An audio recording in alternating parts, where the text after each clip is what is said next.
Right, welcome back to the Young Fan Podcast and welcome to something a little bit different. Today, I'm going to be doing my halfway point League One predictions. I did it at the start of the season. I reacted to that a couple of days ago. I said if we hit 100 likes, I'll do my revised predictions. And here it is. Another opportunity to embarrass myself, some would say. I think they're probably right. I think they probably are right. Let me know in the comment section down below. You can't hide away from embarrassing yourself either. Let me know where you think your team is going to finish come the end of the year. I can't believe it. We already had half a campaign. It's gone so quickly, and it's time now to predict what we could see with the second half. It's going to be interesting. It really is. Unpredictable is one word. I'm really looking forward to it. Hopefully Oxford can climb a few places. We'll come on to where I think they're going to finish come the end of the season as well. I really don't know. Of course, like I say, give me your thoughts in the comment section. I'll be replying and responding to all of them as per usual. Please do leave a like and subscribe. It's free to do both of those things. It helps the growth of the podcast. And really, that's all what I'm trying to do at the moment. So please do show support by doing both of those things. And leaving a comment also does help the discussion and the debate. And it really does help reach the podcast to those different people, which is exactly, like I say, what I'm trying to do at the moment. As well, join the Discord server, League One chat all of the time. What more could you want? Also, fan call-ins will be happening in the new year. That's the place to be for those. I think that's all of it. Let's get straight into it. Starting off in 24th, I'm going to go with Morecambe. Currently rock bottom at the moment. I'm sorry, Morecambe. I don't see a way out of the difficulty you currently find yourself in at the moment. Like I say, currently 24th. 2 wins from 21 as of recording. It's not great. That's not good form, and that form does normally see a side get relegated into, well, I'm going to say into League Two, but probably out of any league. That's not a good run of form whatsoever. Only 17 goals scored as well. The output going forward really is not there. You know, I don't want to repeat what I said about Morecambe a couple of days ago, but their real goal scorer last season, Cole Stockton's only got 2 goals this season. I mean, that does show, to be honest with you, where the output is missing. Shipping too many as well. I mean, if you're conceding too many and you're not scoring enough, that doesn't really finish you where you want to. Gap from safety really is only getting bigger as well. 6 points away from safety as of recording. MK Dons, Burton recently winning as well. Forest Green Rovers having a little bit of a revival. I mean, that is not helping things as well. Accrington, Cambridge, Cheltenham, the teams outside the relegation zone also picking up points. Morecambe currently find themselves in a pretty difficult position. They're 24th at the moment. I think they probably will finish 24th come the end of the season. Sorry, Morecambe fans, but that's just how I feel.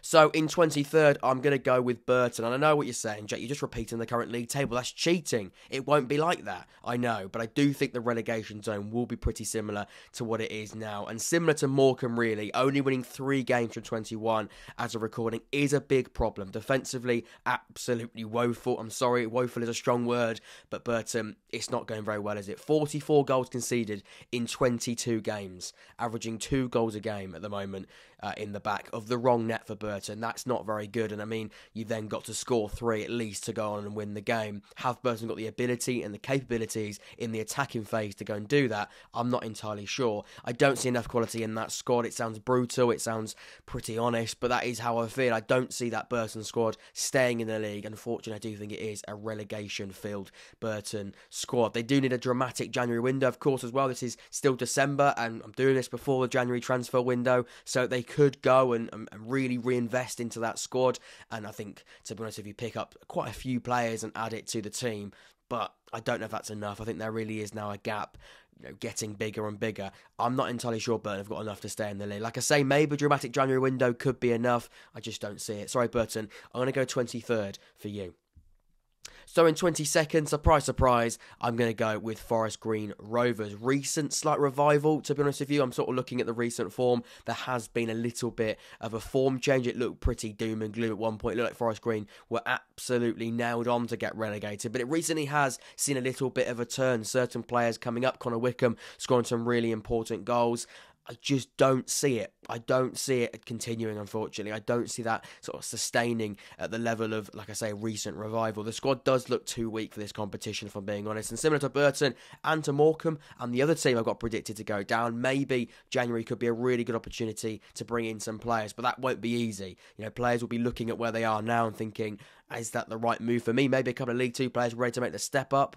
I'm not entirely sure. I don't know about Forest Green Rovers. Defensively, really poor as well, conceding 43 goals already this campaign. I mean, it's very close to Burton's 2 goals per game, isn't it? And again, I don't know whether or not Forest Green have got the attacking capabilities to make up for those goals shipping in. Only scoring 19. That probably is evidence to say I'm not entirely sure about that. I'm going to go with 22nd Forest Green Rovers. I apologise. I've seen you play this season. I'm not fully convinced. I think as a squad and as a team in a quite unified, organised system, you're not too bad. Individually, I'm not quite sure you've got the quality to stay in the league. Sorry, Forest Green Rovers. I've got you to get relegated back down to League Two come the end of the season. So in 21st, and this is really, really tough. It's not MK Dons who currently are at 21st. It's Cambridge United. And this could be a really big call because I think Cambridge United have just won the game as of recording, and I am doing this before the Boxing Day fixtures. That is important for me to say. But even with that, I'm going to stick to my guns and stick to what I said. I don't think Cambridge are going to stay in the league, and that hurts. It does, because if you've been watching the channel for a long time, you know, me and Mark Bonner, the Cambridge United manager, we get along quite well. And all jokes aside, I think he plays a really, really good style. And last year, I was so impressed with Cambridge, but for some reason, a little bit of maybe second season syndrome has creeped in. And I'm not entirely sure, as to why. I mean, a couple of players left. Jack Irondale left in the summer. Maybe the adrenaline of promotion 2 years ago or last season, or well, it was 2 seasons ago, but the debut season back in League One was last year. Maybe was that real push they needed every single week to sort of surprise teams, similar to what Port Vale are doing at the moment. And maybe we are hitting the point now where Cambridge just haven't really got that firepower to go on and have a similar season again, which is a real shame. It does feel harsh. It probably is the most controversial one so far. They're not as fluid going forward in attack last season. They played such an attractive style of play under Bonner. Sam Smith, I look at, Sam Smith, Ironside, these different players, Digby, May in that midfield, all of them were just working so well. This year, it's just not quite clicking. They're shipping too many goals and outscoring the opponents, which is a real problem. I've got Cambridge 21st. I'm sorry, Cambridge United fans. I know I've got quite a few Cambridge United people that do watch the channel. I just don't know. I look at the teams above them that have sort of got to stay up. I think they have a little bit more than Cambridge. I'm sorry. I'm going 21st for Cambridge United. So in 20th, I'm going to go with Accrington. One word as the reason why I think Accrington will stay in the league. Experience in big, bold letters. I think John Coleman has just got that experience to just squeeze every inch of experience in that squad, but also the knowledge of League One and keep them in the league. That's just how I feel. They might go and bring a couple of players in January, Accrington. I don't know. I don't know whether or not the policy or the transfer policy of Accrington is going to allow them to do so. But either way, I think they've just got such a brilliant manager in John Coleman, who maybe doesn't play the best football, maybe doesn't play, the most passes per 90, if you like, but direct football can work. And also staying in games, make it quite difficult, soak up the pressure. Counter-attacking football also can be really important. I think he's got enough to get the best out of this Accrington squad, and that will be to stay in the league. He knows the league too well to go down. I think Accrington will stay up, just maybe not their best season in recent years, but enough to stay in the league, and that's all that matters for Accrington. I'm going 20th for Accrington Stanley, which is where they currently find themselves in the league table as of recording. So in 19th, I'm going to go with Cheltenham. To be fair, they looked nailed on to go down, didn't they, a couple of weeks ago? And so to stay in the league, Cheltenham, that's going to be the most important thing. Maybe they feel they could finish higher than that. They did have a really, really good run a couple of weeks ago. Recently, there has been a slight losing streak creep back in, which is not what Cheltenham want, and they'll be fearing that doesn't continue. But at the same time, I do think there's been such an improvement in this Cheltenham squad where they have gone back to basics, shored things up defensively, and Wade Elliott looks as though he's steered the ship in the right direction. Recent good run has climbed up the table. They look now like safety could be on the cards. I think they're going to be fine. I'm going 19th for Cheltenham Town. So in 18th, I'm going to go with a side who are currently in the relegation zone, MK Dons. A bit of a surprise maybe that I've got them this far up the league table. 18th is actually about 3 places or 4 places above where they currently find themselves, and actually about 6 or 7 places where they currently found themselves a couple of weeks ago. But a new manager has come through the door, Jackson, the ex-under-23s manager at Leeds United. I think that is a very MK Dons appointment, and what I mean by that is he's a young coach who's gone from working with young players at Leeds United, gone with working with players players there and done a really good job in that role. He's now ready to make that step up. He's now ready to make that step up into being the main man, being the manager of a football team in the Football League. And MK Dons actually is a really, really exciting project for managers. Or maybe at the moment they're not in a very good position, but look at where they were last season. Look at the players they've actually got in that squad. That squad, for me, is just too good to go down. I know it sounds a little bit silly considering they have not performed, but you sort of look at those players and you go, if they can start playing some good stuff and they can start getting the best out of their ability, that is a really, really good squad. Maybe not third in the league as where they were last season. Scott Twine, Harry Darling losing, and leaving was a really, really big reason why they are where they are. I 100% agree with that. But that squad should be doing better. Only 5 wins from 21 is poor, but things I think could be on the up. A new message, a fresh start under Mark Jackson, a new message will be needed and potentially a new response as well. I think that squad will improve. I see a second half turnaround for MK Dons. I'm going to go 18th for them to finish at the end of the season. So in 17th, I'm going to go with Exeter City. The recent form has been a little bit of a concern. They still have had a brilliant season, and that has to be mentioned. And look at where Exeter were predicted by so many people, including myself at the start of the season, nowhere near where they are, and that has to be given so much credit. And as well, they lost their manager in the middle of the campaign, so that also has to be taken into consideration. They've had a big, big change. Matt Taylor was somebody who was pretty much running through that football club in all aspects, and losing him was, of course, a really, really big thing. But a new manager's come in. He looks to be, quite an exciting coach. He wants to, again, sort of continue what the work of Matt Taylor, and what he achieved. And I still think it's going to be a brilliant debut season. Finishing 17th doesn't sound spectacular, but they're staying in the league, and I think they've got a lot to build on maybe going into the following year. Nombe, Stansfield and Giovanni Brown have been exceptional. They've been such an exciting sort of trio to watch. The attacking three have got an amazing amount of goals and assists between the three of them so far. They have got other players. Jay can play there as well. They've got, lots of different, Deanne can also do it. They've got lots of different players that can sort of fill in those positions. But those three are really, really are exciting me. I do expect a slight drop off in the second half of the season, but I still think they're going to be fine. I'm going 17th for Exeter City. So in 16th, I'm going to go with Fleetwood Town, where they currently find themselves at the moment. I like what Scott Brown has done with this Fleetwood side. I think they had a really, really exciting summer. But at the moment, they've got the 5th best away record in the league. Their home form does need to be improved. And the reason why I sound quite disappointed about reading those things out is because their away form has been so, so good. At home, where they've got to try and build a little bit for fortunes. If they can do that, who knows where they could be. 11 draws as well. I mean, this is a side that are absolutely smashing the draw league. If you watch James Lawrence Alcott, you'll know they bang on about the draw league all the time. Fleetwood are top of the tree for that. And if they could start transferring those draws, which sounds much easier, I know, into wins, where could they be? I think they've seen such an improvement this year. They look like a different side to what they were last season. But I think there really is still so much more that Scott Brown can get out of this squad. I think he's doing a really good job for a debut season and a debut sort of managerial encounter as well. I'm really, really impressed. A lot to work on, but I think a lot of positives from the first half of the season. I expect something a little bit similar in the second half of the campaign. 16th for Fleetwood Town. So for Charlton, I'm going to go 15th. It looks like it's going to be another poor season ahead, doesn't it? It does, and that'll be a concern for Charlton fans. I know there's more at Charlton than just, I think quite a campaign on the pitch that will want to be forgotten. But I think, I look at the structure at the top of the tree, I look at Thomas Sangar, I look at the ownership situation, that looks to be a real problem.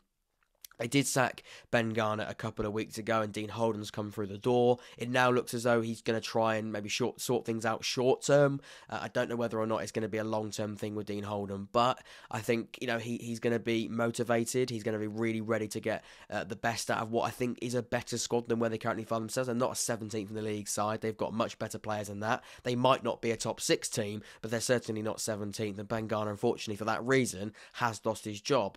Do I think sacking Ben Garner was the right decision? It's harsh. It does feel harsh when there's a lot more problems than just Ben Garner. I think he's been scapegoated a little bit there. But safety, unfortunately, I don't think, again, we're talking about safety, which is quite the unfortunate thing. I don't think it will be a problem, thankfully, for them. But again, we're talking about Charlton and safety and being around 17th. It's not where that football club wants and deserves to be, really, when you look at the history that it offers. But I think it's going to be another difficult season for Charlton. But a second half improvement under Dean Holden. I'm going to go 15th for them. So in 14th, I'm going to go with Port Vale. A great season for Port Vale so far. And I think I mean, this is again a side like Cambridge and Cheltenham last season where the adrenaline of just absolutely being, I think, I use it all the time, but it's fearless. It's not being scared of the opponents you're coming up against. They may be capitalising on teams, taking them a little bit lightly, and maybe being a little bit complacent. They look really good going forward. The output seems to be there. Very clinical in front of goal. They've got a really good XG to goal scored as well, which suggests, like I said, their strikers are taking those chances. Not a bad defensive record either. So I'm going to go with 14th. It is a bit of a drop-off from where they currently find themselves, but I expect maybe a little bit of that adrenaline to wear away. But still, 14th is so impressive, Port Vale, and they should be so proud of what they've done this season, because a lot of people, including myself, had a very different prediction for them at the start of the season. So 13th, I'm going to go with Shrewsbury Town. They look stronger going into the second half of the season compared to where they have been in previous years. We've sort of spoken about Shrewsbury being around 18th and 19th this time last season. This year, something a little bit different seems to be brewing in the world of Shrewsbury Town, proving difficult to beat and difficult to break down as well. Physical and aggressive seems to be the two words and two descriptive words to describe their campaign so far on the way that they want that team to be set up as. And I think, it's working for them. It really, really is. I think mid-table will be where they finish. Definitely something to build on going into next year. But Shrewsbury, they have improved. They had a really good window, I thought, in the summer. I thought they brought in a really good abundance of different type of players that we haven't seen at Shrewsbury for a long time. And now, I think they have started to click quite well. And that system now seems to be pretty finalised. So I think Shrewsbury will be 13th. A solid, consolidated, if that's a word. Consolidated? I think that's the word. 13th position for Shrewsbury Town. So in exactly mid-table, 12th, I'm going to go with Lincoln City. By most accounts, it's been a really good first half of the season for Lincoln. But what's let Lincoln City down? It's been the teams below them in the table. And again, it's so frustrating. I mean, if they could continue the form that they've had by beating teams and the form they've shown with sides above them in the bottom half, they would be probably, I'd say definitely comfortably in that top 10. But they're, at the moment, 14th. I think they will finish 12th. The big issue, like I say, is just getting results against the teams below them in the table. They've earned some brilliant results, including a result at Ipswich Town, who are currently second in the league. A promising season.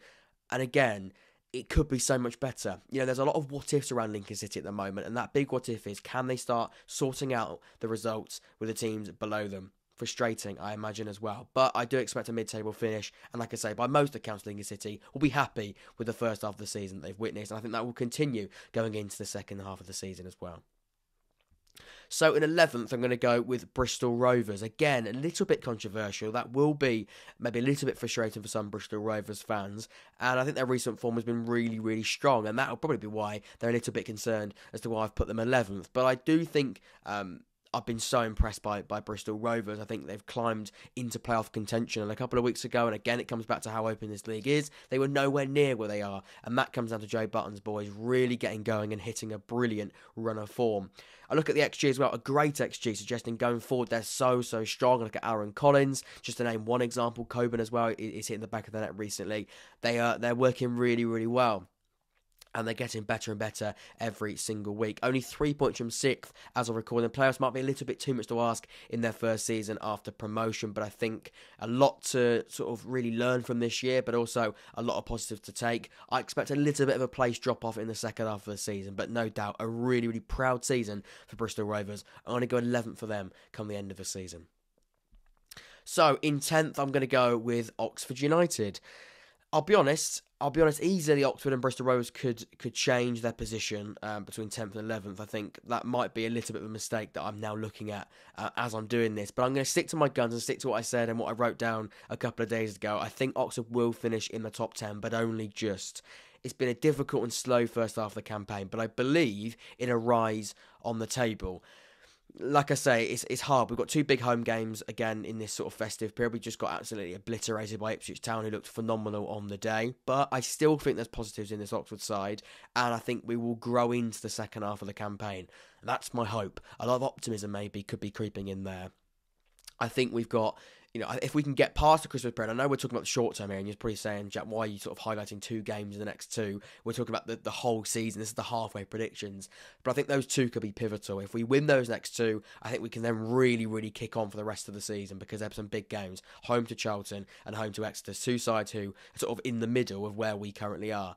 I then look at the rest of the season, that could be a little bit of a push. We've got some big home games against sides. We've played a lot of sides away. We've played Sheffield Wednesday away. We've played Plymouth away. We've played Ipswich away. We've played Bolton away. We've got some really big home games in the second half of the season. So hopefully, our home form hasn't been great. We can turn that home form around. That's why I think these next two games could be really big in trying to push us over the line and get us really going at the Cheltenham Stadium.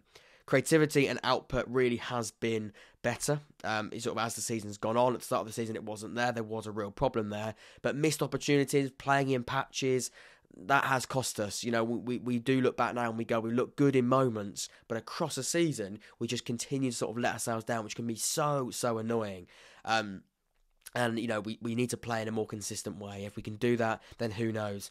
We're not ready for top six yet. That squad really isn't yet. We've got injuries sort of always popping up from everywhere. That squad will never be fully fit, unfortunately. But I think we will improve. I'm going to go 10th, but I'm sort of saying it and hoping at the same time. A bit of optimism maybe creeping as I say those things. But I'm going to go 10th for Oxford United. So for 9th, I'm going to go with Portsmouth. The recent form will be a big concern. I believe winless, actually, in their last 7. It does leave their playoff hopes in doubt, and that is, again, not what Pompey fans want to hear this time of the season. It's not what they're going to want to be hearing in the final week of the season either, because it's a little bit of deja vu. Changing system, injuries have been a huge blow for Danny Cowley's side, and the pressure now really is on Danny Cowley. He'll be desperate to turn things around. Probably to keep his job, if we're being honest. There's a lot of upset fans at the moment around him and his management and the way that squad is performing. It's not fully him. I think the players have got to take responsibility. But generally, as a unit, it doesn't look very good at the moment. It really doesn't. The home form has taken a bit of a drop off as well. On the road, they haven't been as strong in recent weeks. I worry about Pompey, and deja vu is what I come back to there. We spoke about it with Tom Chappell at the end of the season. Missed opportunities. This season, it feels as though it could be one of those messages again, and that's not what they want to hear. They're not showing playoff-worthy performances, and I don't think it'll be enough to finish at the end of the season in those top 6 places. I'm going to go 9th for Pompey. I'm sorry, but I'm not quite impressed with Pompey, especially when we look at those recent performances and recent results. So in 8th, I'm going to go with Peterborough United, a side who I had in the top 6 when I did this at the start of the season. This could be quite a harsh one. They were one of the favourites to finish in that top 6 and maybe even in that top 2 at the start of the campaign. But something just hasn't really clicked. It's been so weird. They went on a really good run in the first sort of 10, 12 games of the season. And they've lost 10 games from 22. They've lost 10 games from 22 games. And they're still in contention. But that isn't good enough, and that needs to be sorted. You can't be losing 10 games. You've got to, try and even draw some of them and maybe start transferring those into wins. That'd be nice, wouldn't it? But, that just shows how crazy this league is, to lose 10 games and still be 8th in the league. They haven't won a game in their last 6 now, which is a little bit of a short-term issue. I think the form can't continue. I know that form can't continue. They'll be nowhere near where they want to be if that does carry on. The bottom line is the other teams look more consistent. I think consistency could be a problem there. Winning 10 is impressive, but losing 10, that's a big problem. Peterborough, I'm sorry, a lot of people thought you'd be in that top 6 and maybe even that top 2 come the end of the season, and I was one of them. I'm going to go 8th now at the halfway point of the campaign. So in 7th place, just missing out on the top 6, Wycombe Wanderers. Wycombe Wanderers in 7th. And, it's typical Wycombe, isn't it? They've made it into a contention place for a top 6. And I think that is just Gareth Ainsworth to an absolute T. They've come from nowhere and now are in top 6 contention. Gareth Ainsworth is licking his lips and rubbing his hands. He knows what he's doing with this Wycombe Wanderers side. He's done it for the last couple of years, and fair play to them. They still think this year they could go on and do it. And a couple of weeks ago, they were nowhere near. And now, with a good run of form, similar to Bristol Rovers to an extent, they've got themselves into a position where they can dare to dream. A fair play to Wycombe. You can't write them off. It wouldn't surprise me to see them in the top 6. They were in top 6, I think, for about 10 hours, 15 hours from when Derby County drew to Bolton. So they were sort of there or thereabouts. But at the same time, Wycombe, you really can't write them off. And it wouldn't surprise me if they keep this run going. It's going to be really hard to stop them. They sort of create a bit of a force when they get going, Wycombe. I don't know. It really could be a season to remember once again for Wycombe in League One. And I've said that many times before. So moving into the top 6 and 6th place, I'm going to go with Derby County. Derby are growing into the campaign. I do believe that. I think the start of the year, getting to know Sky Bet League One, getting to know the drop-off from the Championship to League One. Although it is a drop-off, they should be, okay. That sounds a little bit of a silly thing to say, but it is a very different league, and there's different ways of exposing and winning games of football. And you've got to adapt to that, especially with the amount of players that came in after that takeover. It's not an easy transition. They feel like they're getting better in every single game. Paul Warne is a really, really clever appointment, and he knows what it takes to build a promotion-winning side. He did it with Rotherham in this league last season. A little bit of a different position with Derby at this point in the season, but I think Derby, I think Paul Warne, it's a really, really good match. I think he's going to create a really, really good side here. I think they're just about going to do it and get into that top six. And if you get into the playoffs, it's a little bit of a lottery, isn't it? But get in the mix. You've got to be in it to win it. I think Paul Warne will be saying that to his players. Keep going. A clear system now has been created. Just believe in yourself. That squad is filled with real, real quality and experience as well. I think the second half of the season, with the experience in that squad, could prove really, really helpful. I'm going to go 6th for Derby County. So in 5th, I'm going to go with Bolton Wanderers. 5th in the league with some really, really good results. And they do also have some quite resolvable flaws. To be 5th and have aspects to certainly improve is actually quite a promising thing as well. I feel they could go into another gear in the second half of the season. I think Bolton Wanderers fans feel that as well. They desperately need a striker in January. And if you can do that, and if they can start scoring a couple more goals in the second half of the season with a more clinical striker, then absolutely, who knows? 5th could be, just one position. They could go on and finish 4th, maybe 3rd. I don't even know. But this Bolton Wanderers squad has certainly got a lot of quality in there. But you feel they're only just about to get started. And that has to be really, really exciting. Like I say, a striker has to be on the wish list in January. A clinical striker could be them, I think, securing another level. And that could be really promising. Bolton Wanderers, I'm going to go 5th for you at the end of the season. So in 4th, I'm going to go with Barnsley. They're really starting to click now under Michael Duff, and they're getting things seriously going. A little bit of a growing pain start to the season, but now things are starting to get really, really good. And Barnsley, who again were another side similar to Peterborough, wanted to finish in that top 6 at the start of the season, really, really could be doing that now. Defensively, they have the joint best record, only 17 goals conceded. Now things really are improving going forward as well. I think this squad is, could be on something quite special here. And Michael Duff, like I say, maybe a few question marks at the start of the season. Has he maybe got into a bit of a position where a little bit, too much to ask for him? I mean, he's shutting those doubters right up now, isn't he? He's doing a really, really good job.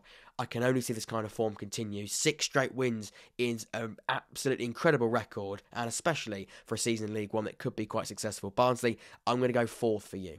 So moving on to the 3-horse race, what am I going to go with? In 3rd, I've gone with Sheffield Wednesday.